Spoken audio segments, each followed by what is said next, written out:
Now, it's been dubbed the Brexit election. On Thursday, millions of Brits headed to the polls in a snap general election, the third in the space of just 5 years in the UK. It's expected to set the direction of Britain's departure from the European Union.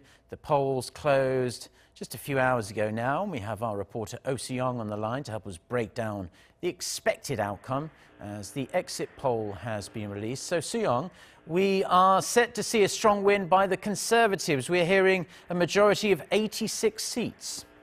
Good morning, Mark. That's right. The exit poll has been revealed, giving us our first proper hint of who's won the election.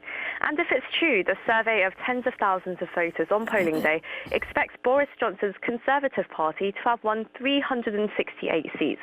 Now, that is well above the 320 range needed to avoid a hung parliament and a much stronger win than what most opinion polls predicted, a 28-seat win or even a hung parliament where there is no majority.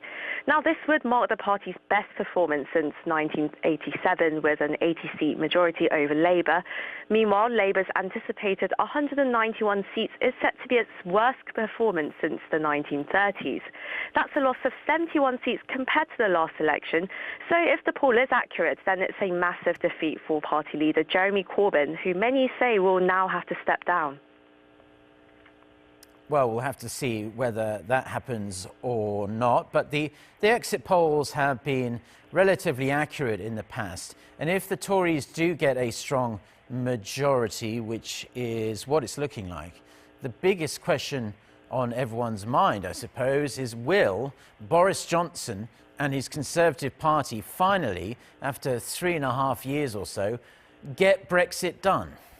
Yes, that is the $1 million question. So this snap election, of course, was called because Johnson wanted a majority to push through his Brexit deal.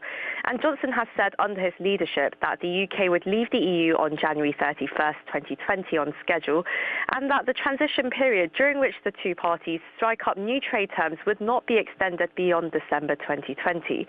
So yes, a strong majority for the Tories will give Johnson the backing he was seeking to leave the EU and stick to his deal with Brussels. But that won't be the last we hear of Brexit. MPs are expected to hold heated debates over the terms of the UK's trade ties with the EU. And of course, the UK will have to work on its trade ties with the rest of the world as well.